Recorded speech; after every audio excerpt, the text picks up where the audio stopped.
Hey everyone, and welcome back. Today, we're going to be doing a deep dive on something pretty interesting, I think. Okay. Um, you know how you use Google every day, probably? Oh, Like, yeah. how many times have you Googled something today already? Oh, gosh.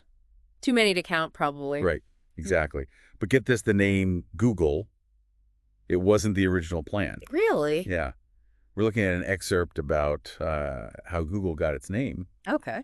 and I think you're going to be surprised. I'm intrigued. Yeah. So this all goes back to the late 90s, right? Back when search engines were kind of a mess. Yeah, total Wild West. Totally. You just typed in some keywords and hoped for the best. Crossed your fingers. Exactly.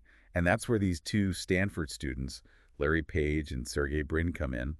They had this vision for something way better. Yeah, they wanted to organize all the information out there. Right, and they actually had a name for it, too. It wasn't Google. It was Google. Google, what's that? Okay, so a Google, it's a 1 with 100 zeros after it. Wow, that's a big number. Right, like they were really thinking big. Makes sense, though. They wanted to create a search engine that could handle, like, all the information in the world. Yeah, and not just list it randomly.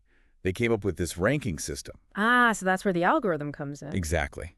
It was revolutionary back then. Yeah. So how did it actually work? Well, basically, they figured out that if a lot of important websites link to a specific page, that page is probably pretty important too. Makes sense. Yeah, so their algorithm, it analyzed all these links and put the most relevant results at the top. Oh, so that's how they made it so much easier to find good information. Exactly. It's Yeah. like they created the roadmap for how we use the internet today. Crazy to think that something so simple had such a huge impact. Right. Total game changer. Totally. Yeah. So they were all set to launch Google, right? Yeah. They're about to register the domain name. And then what happens? Well, this is where it gets interesting. Their friend was supposed to register Google.com, but he accidentally typed Google.com. No way. Are you serious? Yeah, a simple typo changed everything. Wow, I can't believe it. But the funny thing is, Page and Brin actually liked Google better. They thought it was catchier.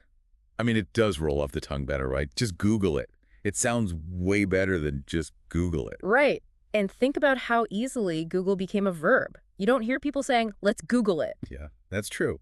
But it makes you wonder, would Google have been as successful as Google? You know, I think names are super important when it comes to branding. Like Google is short, memorable. Yeah. It just works. And you think about some of the other big companies like Apple, Nike, TikTok. They all have those really catchy names. That's true. I never really thought about it like that. Yeah. It's interesting to think that this little accident, this typo, might have actually played a part in Google's success. Right. Like, what if they had stuck with Google? Would it have become the same global phenomenon? It's hard to say, but maybe embracing that typo was a sign of their ability to adapt. Yeah, you have to be flexible in the tech world, especially back then. Yeah. Things are changing so fast. Exactly. And sometimes the best things come from unexpected places. That's a great point. It's kind of inspiring in a way, right? Yeah. It's like a reminder to be open to the unexpected, to embrace those happy accidents. Yeah, you never know where they might lead. Your next typo could change the world. Exactly. Well, that's all the time we have for today's deep dive. Thanks for listening, everyone. And hey, maybe go out there and make some typos, see what happens.